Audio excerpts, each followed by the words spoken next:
నమస్తే మామయ్య, బండి కనిపిస్తుంది కదా ముందట. సో దీనికి వచ్చేసి బేసిక్ 3000 దాకా అయితే ఉంటుందట. 3000 నుంచి ఇంకా ఎక్కడనే ఉంటుందట. సీనియర్ ఆపరేటర్ అయితే నేను ఇప్పుడు ఈ బండి నడుపుతున్నది అయితే పాకిస్తాన్ ఒక పర్సన్. సో రీసెంట్గా ఇక్కడ వర్క్ నడుస్తుంది కాబట్టి అడిగిన ఉండి ఇక మా రూమ్లో ఒక పర్సన్ పోతున్నాను చెప్పిన కదా. ఈ రోజు అయితే పాస్పోర్ట్ అయితే ఇచ్చేసి ఉండే. ఇక 9వ తారీఖు 10వ తారీఖు వెళ్ళిపోతాడు. బక్రీద్ చుట్టూలు అయితే స్టార్ట్ అయిపోయినాయి. సో అందరికైతే ఈరోజు నేనే వంట చేసిన ఉంటే బగార్ రైస్ అట్లానే 12-14 కొడుకులు కూర అయితే అండ్ నుండి కూర మాత్రం ఎక్సలెంట్ అయింది. కానీ తెలంగాణలో మాత్రం ముగ్గురమే ఉన్నాం. ఈ మిత్రులంతా ఇక మరి అంతా కారం తింటారో తినరో నాకైతే తెలియదు. మనమైతే గట్టిగానే ఇష్టం కోడిగుడ్ల కారం అయితే.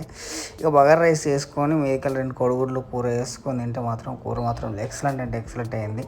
ఇక బక్రీద్ చుట్టలు అయితే మాకు 4 రోజులు అయితే ఇచ్చేళ్ళు. మరి మీకు ఎన్ని రోజులు ఇచ్చేళ్ళు ఒకసారి కామెంట్ బాక్స్లో అయితే కామెంట్ చేసేసుకో. ఇక తినేసేసి అయితే పరద అయితే కట్టుకున్నా. రేపైతే కొద్దిగా డ్యూటీ ఉన్నా అని చెప్పిన ఉండే చేసుకుంటే ఓల్డ్ టైం. ఇక రేపు కొద్దిగా వర్క్ ఉన్నది రానంగానే ఇక తెల్లారి అయితే మేము వచ్చేసి ఉంటే 6 గంటల డ్యూటీ.